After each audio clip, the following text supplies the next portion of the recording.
આજે તો મેં ખેતરમાં જોયું તો શ્યામ નાળિયેરીનું તાલું લઈને આવી રમત કરતા હતા. પેલા તાલામાંથી એક લાંબુ પત્તું લઈ લેવાનું, પછી આમ ઊંચું ઊંચું રોકેટની જેમ ઉડે. મેં કીધું મારે આવું કરવું. હું તો ઘડીક મયથી પણ મને બહુ કઈ સમજ નહોતી પડતી, એટલે શ્યામ મને સમજાવવા આવી ગયા અને ફાઇનલી મને પણ આવું રોકેટ ઉડાડતા આવડી ગયું. ત્યાં વળી કામાક્ષી આવી, ઈ કે મારે આવું રોકેટ ઉડાડવું છે. પછી મેં એનો હાથ પકડીને રોકેટ ઉડાવ્યું. મજા આવે હો ક્યારેક ક્યારેક આવા ખેલ કરવાની. પણ તડકો બહુ લાગ્યો. હું પછી થોડીક વાર સુઈ ગઈ હતી. જાગી ત્યાં કામાક્ષી કહે કે મારે ચિપ્સ ખાવી, એના માટે ચિપ્સ બનાવી. પછી ચિપ્સ કામાક્ષીને આપી દીધી ને મેં આ એક ઢેફલી ખાધી. પછી પીધું પેશન ફ્રૂટનું શરબત. હવે અમે અગાસી ઉપર આવી ગયા. શ્યામને ટાંકો સાફ કરવાનો છે ને અમારે ઉપરથી આ બધો નજારો જોવાનો છે. પછી કામાક્ષીએ મને આ કબૂતર બતાવ્યું. એ ઉડી નહોતું શકતું, પણ થોડીક વાર પહેલા તો કાંઈ નહોતું ને અચાનક તડફડિયા મારવા માંડ્યું. એટલે તરત જ મમ્મી પાણી લઈ આવ્યા ને એને પાયું. ત્યાં તો એણે અમારી સામે જ જીવ છોડી દીધો. ભગવાન એની આત્માને શાંતિ આપે.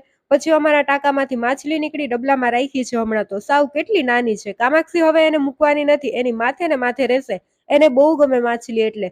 આજે રાત્રે અમારે ભૂંગળા બટેટા બનાવવાના છે. મારી દેરાણી ભૂંગળા તળે છે ને મેં મરચા લસણની પેસ્ટ વાળો મસાલો તૈયાર કરી લીધો. આ મસાલો પછી મેં બટેટામાં નાખી દીધો, જે અમે થોડીક વાર પહેલા જ બાફીને રાખી દીધા હતા. પછી મસાલો ને બટેટા બધું મિક્સ કર્યું ને ઉપરથી ધાણા ભાજી છાંટી દીધી. બટેટામાં નાખવાની ચટણી તૈયાર લઈ લીધી છે. પછી અમે ભૂંગળા બટેટા ખાઈ લીધા. તમને પણ ભૂંગળા બટેટા ભાવતા હોય તો વિડીયોને એક લાઈક કરી દેજો અને બીજા નવા વિડીયો જોવા માટે ચેનલને સબસ્ક્રાઇબ કરી દેજો. જય સિયારામ.